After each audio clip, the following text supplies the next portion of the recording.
రాజకీయాలు ఎలా ఉన్నా కూడా కనీసం రాష్ట్ర రాజధాని విషయంలో అయినా పార్టీలన్నీ ఒకే మాట మీద ఉండాలని ప్రజలు కోరుకుంటారు. కానీ ఆంధ్రప్రదేశ్లో మాత్రం అందుకు భిన్నమైన వాతావరణమే కనిపిస్తుంది. రాష్ట్ర విభజన జరిగి ఇన్ని సంవత్సరాలు అయిన తర్వాత కూడా ఇంకా రాష్ట్రంలో రాజధాని వివాదం కొనసాగుతూనే ఉండటం చూసి ప్రజలు ఒకంత అవాక్కవుతున్నారని చెప్పాలి. మంచి చేయాలన్నా మాయ చేయాలన్నా కూడా ముందు ప్రజలు ఆ నాయకుడు మాట నమ్మాలి. అప్పుడే ఏదైనా సాధ్యమవుతుంది. రాజకీయ నాయకులు ఈ విషయంలో ఆరితేరి ఉంటారనే చెప్పొచ్చు. ఎప్పటికప్పుడు తమ విధాన నిర్ణయాలు మార్చుకున్నా కూడా ఇవన్నీ ప్రజల కోసమే తప్ప తమ కోసం కాదన్న కలరింగ్ ఇవ్వటంలో వాళ్ళు సిద్ధాసులు. ఈ విషయంలో పార్టీలన్నీ ఇంచుమించు ఒక్కటే అని చెప్పొచ్చు కూడా. వైసీపీ అధినేత ఆంధ్రప్రదేశ్ మాజీ ముఖ్యమంత్రి జగన్మోహన్ రెడ్డి ఇప్పుడు మావిగన్ అనే కొత్త స్లోగన్ అందుకున్నారు. వైసీపీ సోషల్ మీడియా సైన్యం అయితే ఏకంగా గ్రాఫిక్స్ తోటి మావిగన్ ఎంతో గొప్ప మోడల్ అని చెప్పే ప్రయత్నం చేస్తుంది.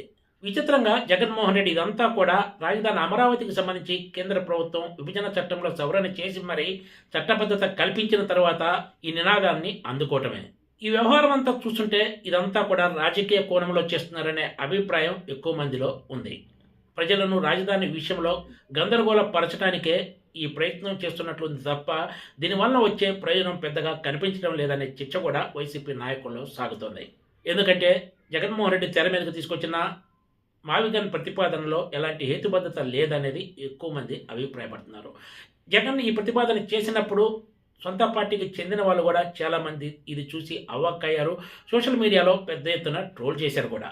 మావిగన్ విషయంలో ఎన్ని విమర్శలు ఎదురైనా సరే జగన్మోహన్ రెడ్డి ఇదే నినాదంతో ముందుకు పోవాలని నిర్ణయించుకున్నట్లు స్పష్టంగా కనిపిస్తుంది. గత కొన్ని రోజులుగా చోటు చేసుకున్న పరిణామాలు చూస్తుంటే జగన్ ఈ విషయంలో ఏమాత్రం వెనక తగ్గడానికి సిద్ధంగా ఉన్నట్లు కనిపించడం లేదని వైసీపీ నాయకులు చెప్తున్నారు.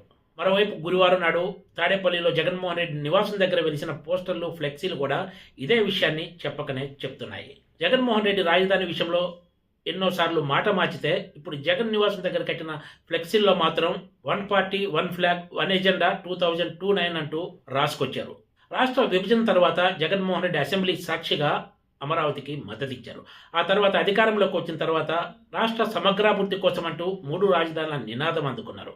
మళ్ళీ ఇప్పుడు రాష్ట్ర సమగ్రాభివృద్ధి నినాదాన్ని పక్కన పెట్టి మచిలీపట్నం, విజయవాడ, గుంటూరును కలిపి మావిగన్ క్యాపిటల్ కాన్సెప్ట్ అంటూ కొత్త రాగం అందుకున్న విషయం తెలిసిందే. మొన్నటి ఎన్నికల్లో వైసీపీ దారుణ ఓటమి చవి చూసి కూటమి అధికారంలోకి వచ్చిన తర్వాత అమరావతి తిరిగి పట్టాలెక్కుతుందనే విషయం ప్రతి ఒక్కరికి తెలిసిందే.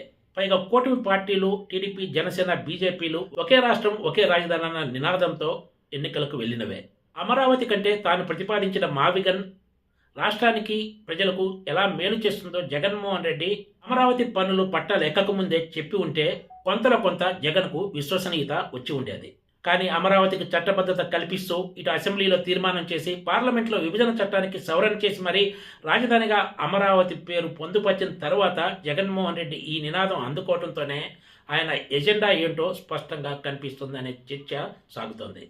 జగన్ చెప్పే ఈ మావిగన్ మాటలను ప్రజలు ఎంత మేర నమ్ముతారనేది రాబోయే రోజుల్లో కానీ తేలదు. Please subscribe TGTV.